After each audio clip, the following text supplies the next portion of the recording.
capítulo 20, versículo 31 de João, ele vai dizer assim, ó, para que creiais que Jesus é o Cristo, o Filho de Deus, e para que crendo tenhais vida em seu nome, né? Então, João, ele vai enfatizar a divindade de Cristo, mas ele também fala da humanidade de Cristo, e ele escreve determinadas histórias com objetivos específicos. Ele vai dando detalhes. Sabe aquela pessoa mais detalhista? Que você pede para 2 ou 3 pessoas, o professor às vezes fala assim, ó, fale sobre determinado assunto. Então cada aluno tem seu jeito de escrever, tem seu jeito de relatar. Tem aqueles que são bem resumidos e tem aqueles que são bem detalhistas, né? Então, João era um desses detalhistas. E aí, como nos outros evangelhos, nós vamos ver que grande parte desse livro vai relatar a última semana da vida de Jesus aqui na Terra, né? Os últimos dias, os últimos tempos aí que ele passou andando aqui na Terra. E a declaração, quando ele fala, o verbo se fez carne, habitou entre nós, significa uma afirmação a respeito da encarnação divina. Preste atenção, encarnação. Nós temos enfatizado aqui que não há reencarnação. Essa questão de reencarnação, isso é uma baita de uma balela, de uma mentira. Na verdade, a Bíblia não dá margem para dizer que ninguém reencarna. Em Hebreus 9, versículo 27, se eu não estou enganado, vai dizer que ao homem está ordenado morrer uma única vez, depois disso vem só o juízo, só o julgamento. Então não existe essa de reencarnação.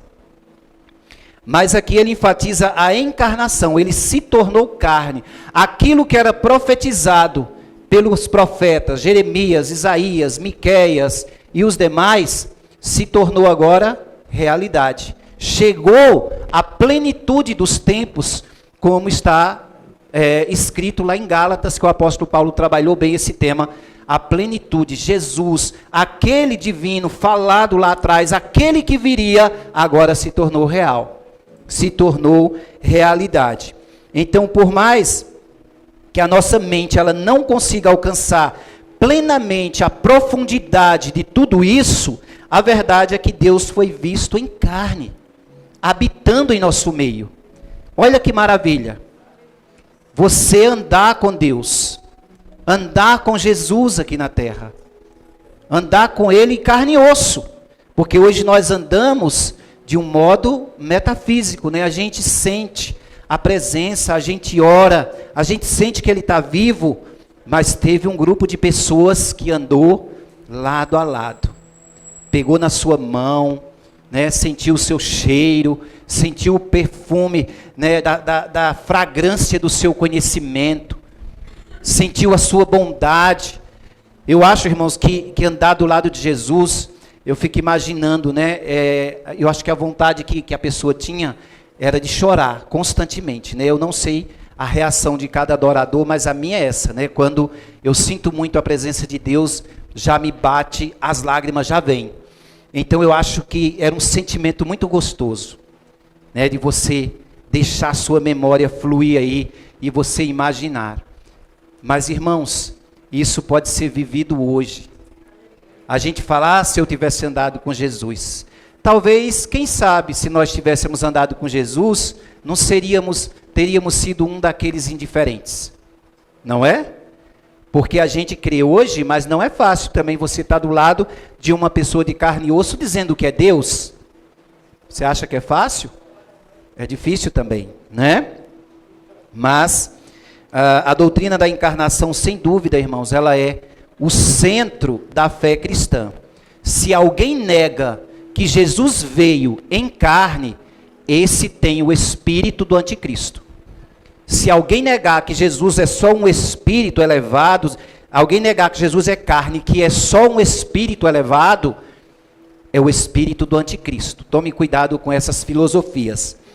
Porque nos primeiros anos do cristianismo, né, o apóstolo João e outros lá, eles começaram a combater essa doutrina, porque os camaradas começaram a atacar o cristianismo, dizendo, não, Jesus é algo ilusório.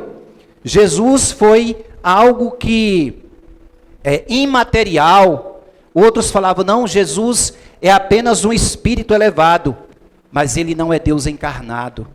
É por isso que João, meticulosamente, o Espírito Santo encheu esse homem de sabedoria, e esse homem começou a escrever e combater essas ideias, né?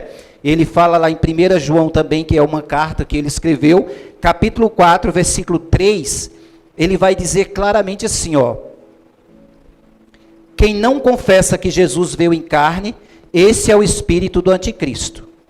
Então ele está combatendo essa mentira. Nesse evangelho ele vai diretamente contra essa ideia contrária.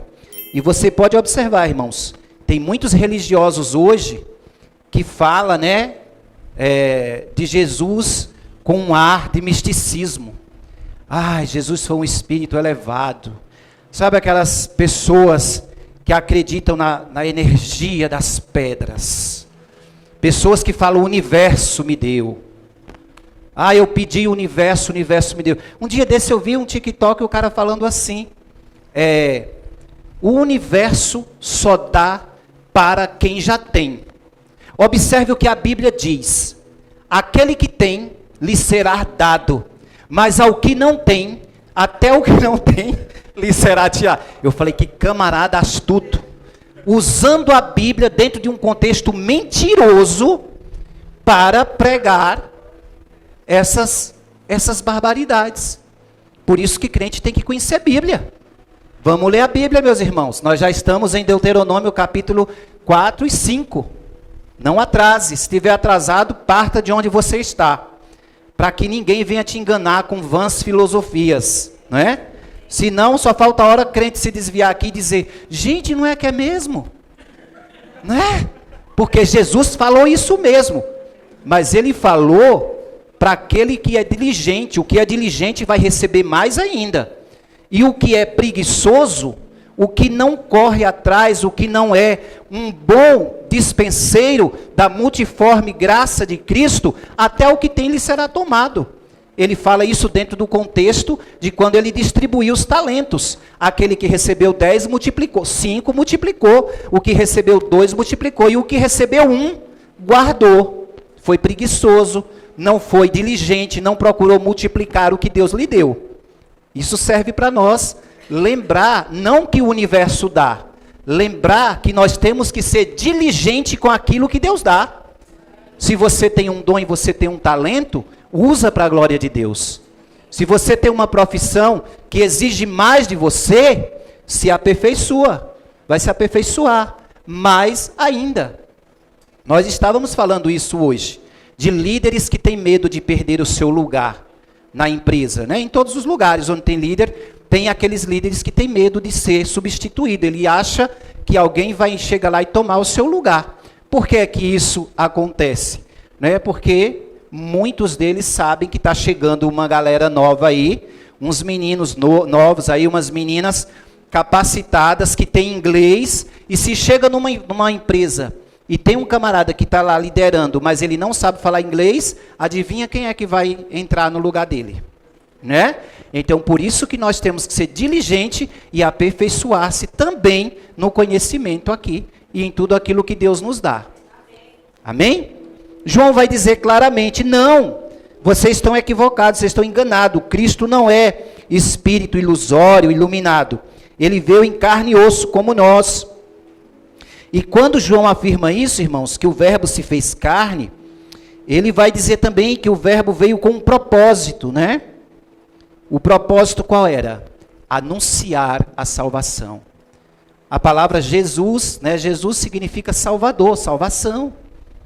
Então Isaías 61 vai dizer o seguinte, ó: o Espírito do Senhor está sobre mim, porque o Senhor me ungiu para pregar boas novas aos mansos, enviou-me a restaurar os contritos de coração, proclamar liberdade aos cativos e abertura de prisão aos presos, a apregoar o ano aceitável do Senhor e o dia da vingança do nosso Deus, a consolar todos os tristes. O profeta Isaías profetizou isso 700, 800 anos antes de Jesus vir. Isaías 61, versículos 1 e 2. Então foi com esse texto, lá em Lucas capítulo 4, que Jesus foi na sinagoga, abriu Isaías 61, começou a ler, e quando ele terminou, ele fechou as escrituras e falou: hoje essa escritura acaba de se cumprir neste lugar. Porque ele estava falando dele mesmo.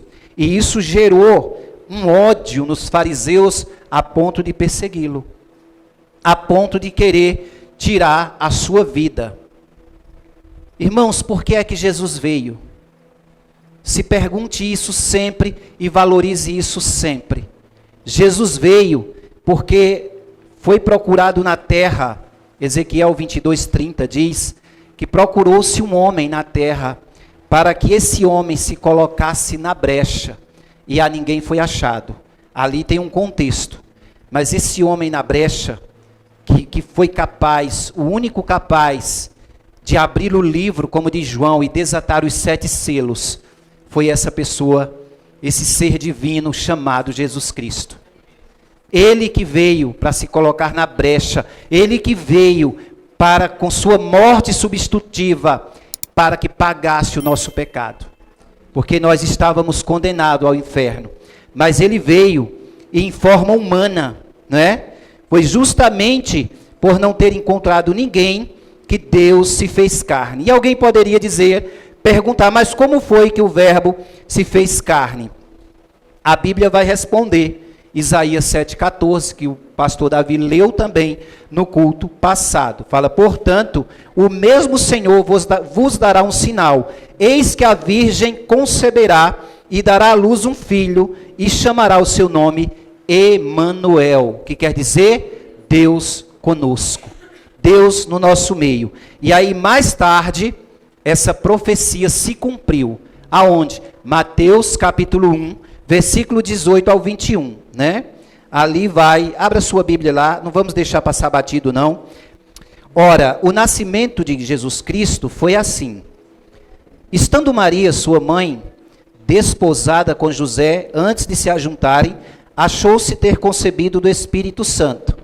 Então, José, seu marido, como era justo e não queria infamar, intentou deixá-la secretamente.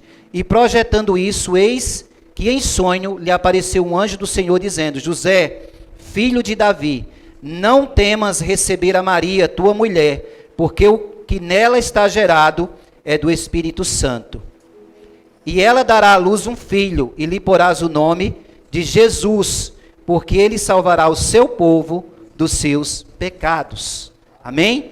Então a Bíblia vai responder. O verbo se fez carne, nasceu, assumiu essa forma humana e habitou entre nós sem pecado nenhum. Nascido de uma mulher, nascido de uma virgem, não é? Cuja virgem foi uma mulher temente a Deus. E após escrever que o verbo se fez carne, João completou, e habitou entre nós. A palavra habitar, ela significa tabernacular, ou seja, morar em tendas. Jesus veio morar em uma moradia tão efêmera, tão passageira, tão fraca, tão temporária, quanto é a vida humana. A nossa vida humana, lá em Tiago fala, que a nossa vida é como um sopro, é como uma neblina que aparece pela manhã e logo se dissipa. Então, Jesus veio nessa fragilidade, ele morou em tendas, né? Ele morou em tendas. Como assim tendas? O nosso corpo, hoje, também é tabernáculo do Espírito Santo. Deus habita em nós e é uma morada frágil. Nós cantamos aqui, né, que nós somos um vaso de barro, como na mão do oleiro. Foi pregado ontem também essa mensagem. Nós somos como vasos de barro.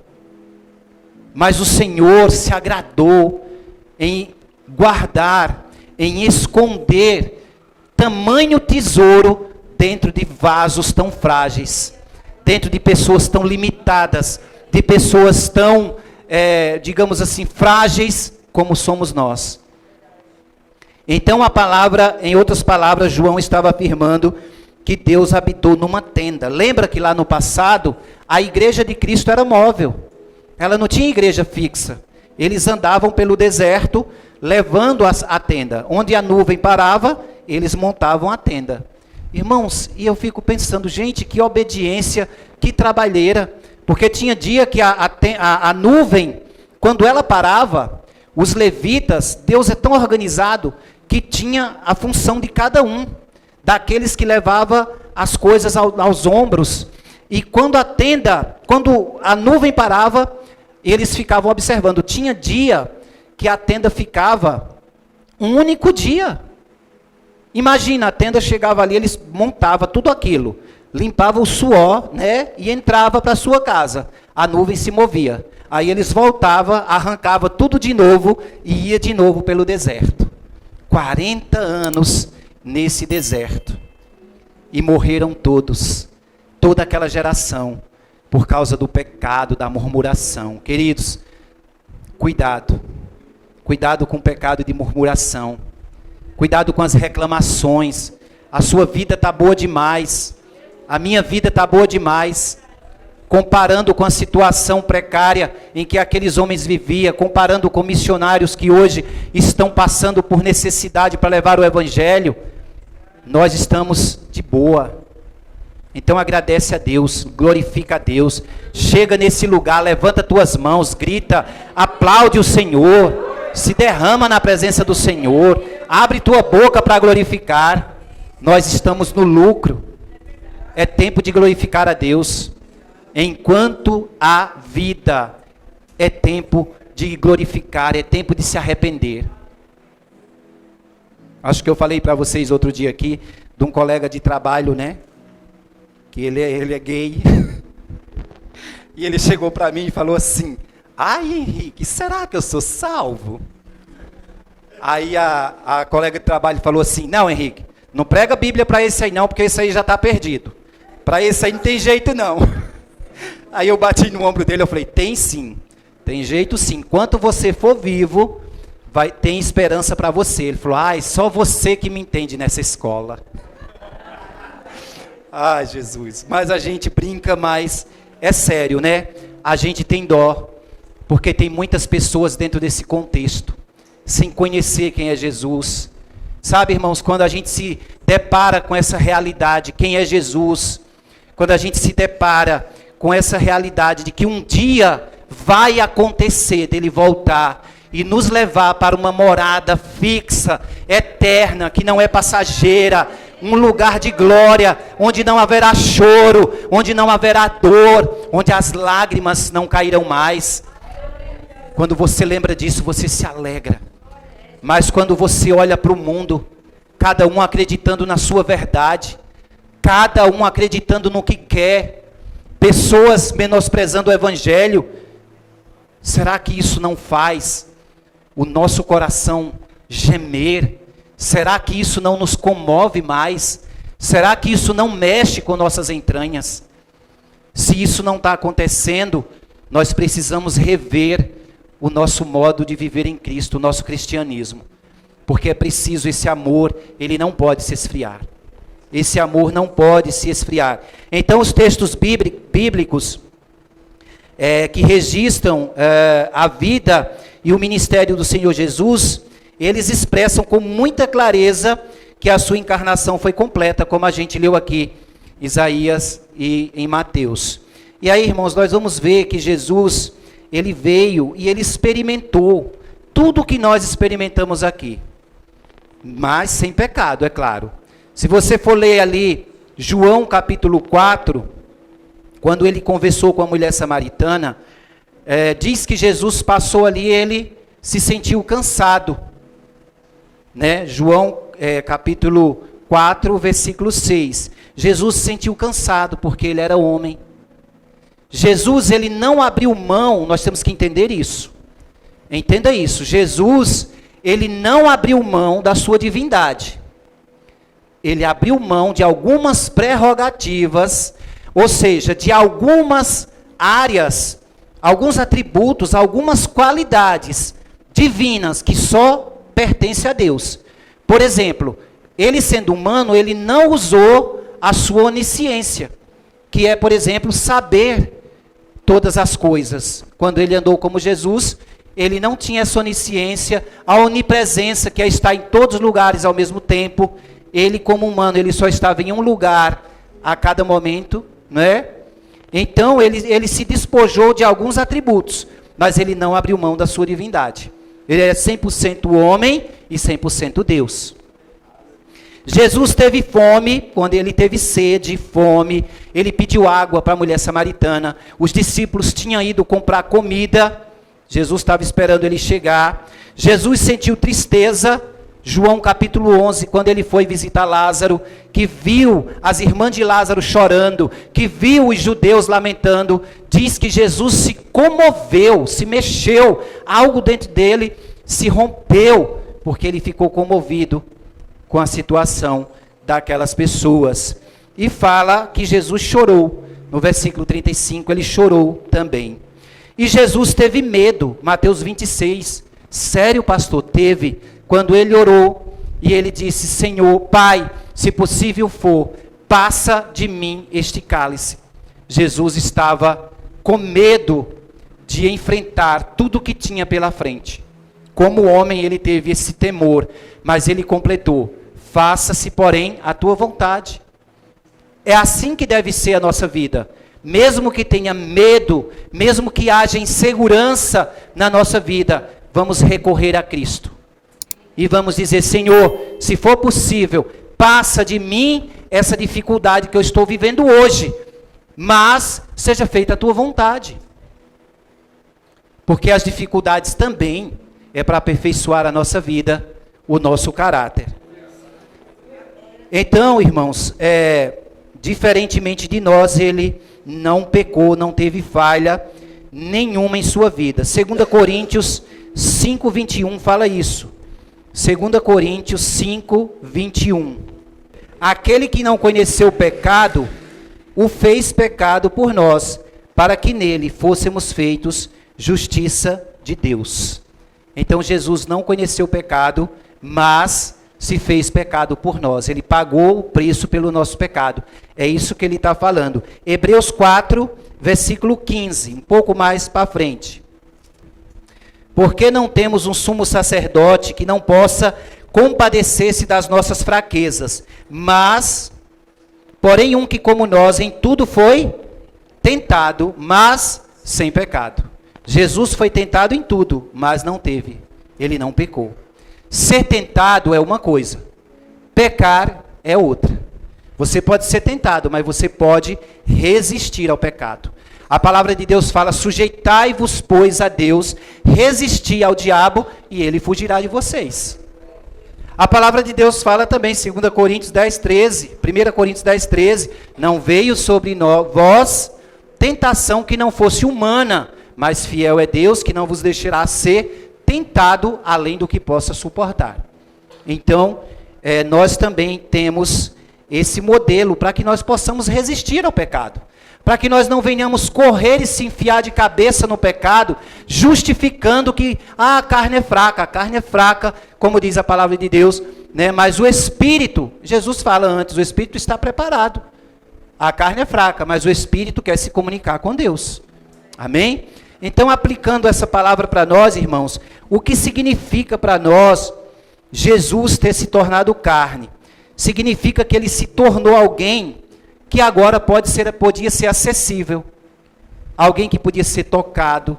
A mulher samaritana tocou nas suas vestes, foi sarada. Jesus pode ser tocado por você hoje.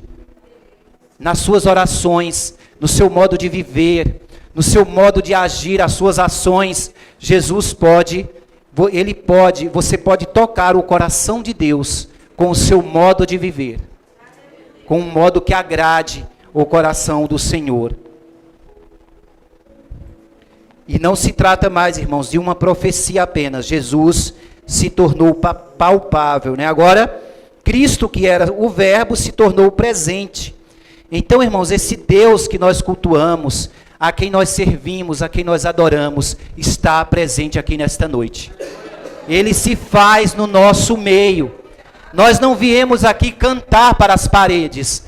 Nós viemos aqui levantar as mãos e cantar porque existe um Deus vivo que nos dá esperança.